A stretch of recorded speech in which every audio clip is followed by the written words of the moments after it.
আমাৰ গোটে ল'ৰা ছোৱালী ভবিষ্যৎ নষ্ট হৈছে। আমি ইহঁতক পঢ়া লিখা কৰিবৰ কাৰণে টকা পইচা দিব পৰা নাই। আমি কাম কৰিছোঁ যদিও মানে আমাৰ পেটত ভোক লাগি আছে, সেইটো কাৰণে আজি আমি এই রাস্তাত ওলাই আহিবলগীয়া হৈছে যাক যাক মজদুরে। আর আমরা বাগানে কাম করি কিন্তু একটু সুবিধা নাই পাই আর রেশন পাতি নাই পাই, দরমা নাই পাই। ওটা কারণে আমরা আজি এই রাস্তা মে তোমার রোদে হলো আমরা প্রসেসন করতে হচ্ছে। আর 3 মাহ দিন ধরি দরমা নাই, রেশন পাতি একো নাই। আমি বরঞ্চ কামহে কৰিছোঁ কিন্তু দৰমহা নাই, ৰেচন নাই। আমি চলিবলৈ দিগদাৰ পাইছোঁ।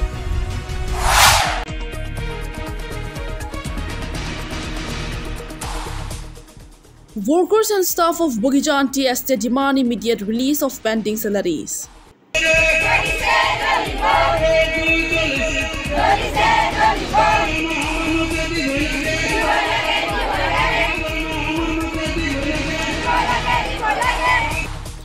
Today, 21/5/2024, workers and office staff of Bogijan Tea Estates take a protest, demanding the immediate release of their pending salaries, which have not been paid for 3 consecutive months.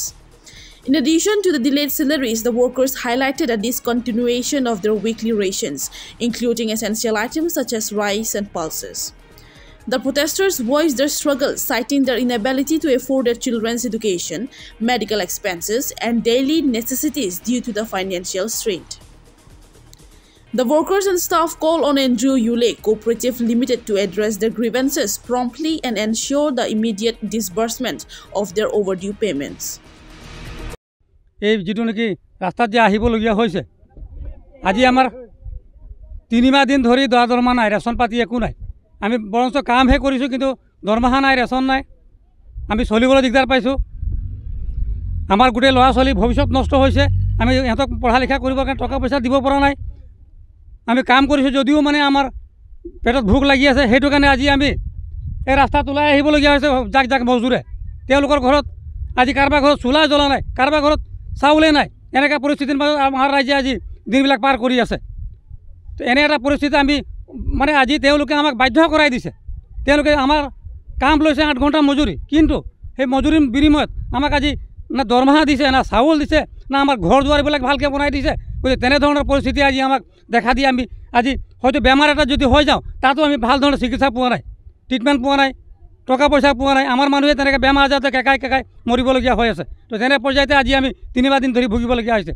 আমাৰ আয় আপত্তিকেইটা লৈ পেলাই আমি মানে আমাৰ যিটো বাগিচাৰ কৰ্তৃপক্ষ আছিলে তেওঁলোকৰ লগত আমি আলোচনা কৰিছোঁ, 3বাৰ আলোচনা কৰিছোঁ। 3বাৰ আলোচনাত আমি তেওঁলোকে কৈছে যে বোলে আমি দিম, তেওঁলোকে কাগজত চুক্তি স্বাক্ষৰো কৰি দিয়ে যে আমি দিম বুলি পেলাই। কিন্তু এই 3বাৰ আলোচনা কৰা সত্ত্বেও আজিলৈকে আমাক মানে এই চুক্তি স্বাক্ষৰ যিকেইটা কৰা আছিলে সেইখিনি আজিলৈকে কাৰ্যকৰী নকৰিলে। সেই কাৰ্যকৰী নকৰাৰ কাৰণে আজি 3 মাহ দিন ধৰি দৰমহা নোপোৱাৰ কাৰণে ৰাইজে মানে বাধ্য হৈ পেলাই তেওঁলোকে আজি ৰাজপথত ওলাই আহিবলগীয়া হৈছে, প্ৰয়োজন কৰিবলগীয়া হৈছে। গতিকে সেইটো এটা মোৰ অনুৰোধ থাকিলে যে আজি আমি এই মিডিয়াৰ যোগেদি চৰকাৰক জনাব খুজিছোঁ, আমাৰ ৰাইজক যেন তেওঁলোকে এটা উপায় দিয়ে, আমাৰ এই মানুহখিনিক, এই দুখীয়া মানুহখিনিক তেওঁলোকে এটা হতা দিয়ে, আমি যেন চলি থাকিব পাৰোঁ। আমাক বহুত বেছি নালাগে, আমাৰ যিখিনি দিন মজুৰি কৰোঁ সেই দৰমহাখিনিকে দিয়ক, ৰেচনটোকে দিয়ক, আৰু আমাৰ যিখিনি পাবলগীয়া আছে PF গেছটি এইখিনিকে দিয়ক। আমাক বহুত বেছি নালাগে, আমি গোটেই হেৰিটো বিচৰা নাই। এতিয়া আমি আমাৰ 500 আছে লেবাৰ। হয়, আৰু মহিলাবিলাক কিমান পায়? এই দিনতে 250 টকা পায়। হয়, আৰু পুৰুষবিলাকো 250 টকা সমানে। 3 মাহ হৈছে নেকি? 3 মাহমান হৈছে এতিয়া। হয়, আপোনালোকে দাবী কি আছিলে? আমাৰ দাবী আছিলে এই দৰমহা, ৰেচন, আমাৰ যিখিনি নেকি PF গেছটি থাকে সেইখিনি আমি সময়মতে পোৱা নাই, টাইমলি জমা হোৱা নাই বুলি ক'ম। আপোনালোকে এইটো দাবীটো এইটো ফুলফিল নহ'লে কি কৰিব? যদি আমি আজি কাৰ্যসূচী এটা লৈছোঁ, ধৰ্ণা কাৰ্যসূচী এটা, যদি এইটো পদক্ষেপত তেওঁলোকে যদি আমাক হেৰি কৰি দিয়ে, মানে আমাৰ যিখিনি দাবী আছে সেইখিনি পূৰণ কৰে, তেতিয়াহ'লে আমি মানিম। আৰু যদি নামানে তেতিয়া আমি ভৱিষ্যতে এটা জংগী আন্দোলন ল'বলৈ বাধ্য হ'ম। যদি এইটো আপোনাৰ দাবীবিলাকতো পূৰণ নকৰিলে মানে যিটো কামবিলাকতো বন্ধ হ'ব নাই? আমিতো আজিৰ দিনটোহে কাম বন্ধ কৰিছোঁ, এতিয়া আমি কালিৰ পৰা কামটো কৰি থাকিম। যদি কাম কৰাৰ পিছত তেওঁলোকে যদি কোনো এটা সিদ্ধান্ত নলয়, তেতিয়া আমি আকৌ আলোচনা কৰি পেলাই বেলেগ এটা পদক্ষেপ ল'বলৈ বাধ্য হ'ম। আর আমরা বাগানে কাম করি কিন্তু একটু সুবিধা নাই পাই আর রেশন পাতি নাই পাই, দরমা নাই পাই। ওটা কারণে আমরা আজি এই রাস্তা মে তোমার রোদে হলো আমরা প্রসেসন করতে হচ্ছে। আর কষ্ট করি কেউলাহি যাতে আমরা সব আয় পাইগুলা পাবো, ওটা কারণে আমরা আগবাড়ি কেউলাহি ইমানেই কৈ কি জনাম। মোৰ নামটো হৈছে পৰেশ কুমাৰ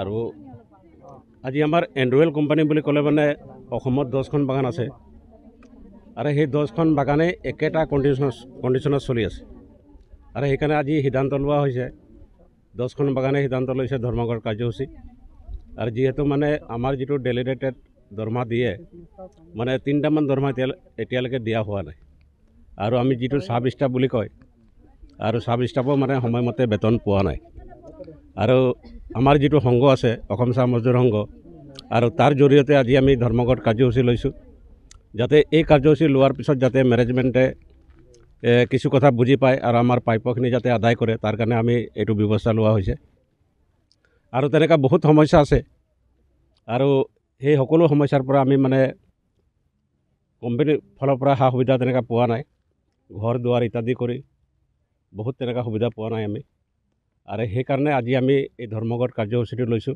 আমাৰ মেইন ডিভিজন হৈছে মুৰফানী বাগান আৰু তাতে এতিয়া মানুহখিনি তাত যাব আৰু তাতে মিটিং হ'ব আৰু সিদ্ধান্ত প্ৰস্তাৱবিলাক লোৱা হ'ব তো বিশেষ তেনেকুৱা ক'ব লগা নাই হ'লেও আমাৰ মানুহখিনি মানে বহুত অসুবিধা পাইছে সময়মতে দৰমহা নোহোৱাৰ কাৰণে যিহেতু অকল মানে খাবলৈ পইচা লাগে এইটো নহয় কিন্তু ল'ৰা ছোৱালী শিক্ষা দীক্ষা দিয়াতো পইচা লাগে আৰু আজিকালি ষ্টিপ দিব লাগে কিছুমানে স্কুটি লৈছে বাইক লৈছে ইনষ্টলমেণ্ট ভৰিব লাগে এনেকুৱা বহুত মানে অসুবিধা হৈছে আৰু হ'লেও মানুহখিনি মানে ধৈৰ্য ধৰি কাম বন কৰি আছে আৰু আজি অকস্মাতে মানে অসম চাহ মজদুৰ সংঘৰ জৰিয়তে আজি এই কাৰ্যসূচীটো লোৱা হ'ল আৰু সেই কাৰ্যসূচীৰ দ্বাৰা যাতে যিজন মেনেজমেণ্ট আছে বা কোম্পানী আছে আমাৰ বাগানটো একচুৱেলি এণ্ড্ৰয়েল কোম্পানী বুলি কয় গভৰ্ণমেণ্ট অফ ইণ্ডিয়া এণ্টাৰপ্ৰাইজ হ'লেও মানে লেনদেন বহুত মানে পৰিস্থিতি বেয়া হৈ গৈছে আৰু সেইকাৰণে আমি সমূহ ৰাইজে ওলাই আহিছোঁ আজি ইয়াৰ যোগেদি যাতে আমি বিজেপি চৰকাৰ অহাৰ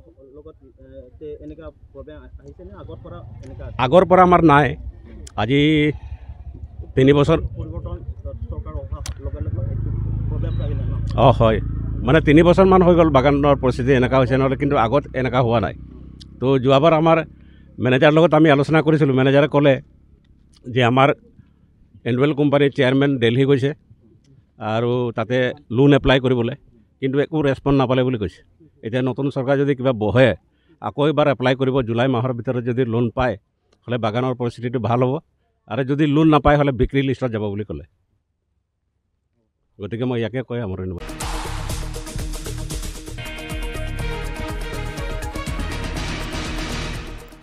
Reported by Anil Sonropar from Jokiola, Northeast Krabi Live.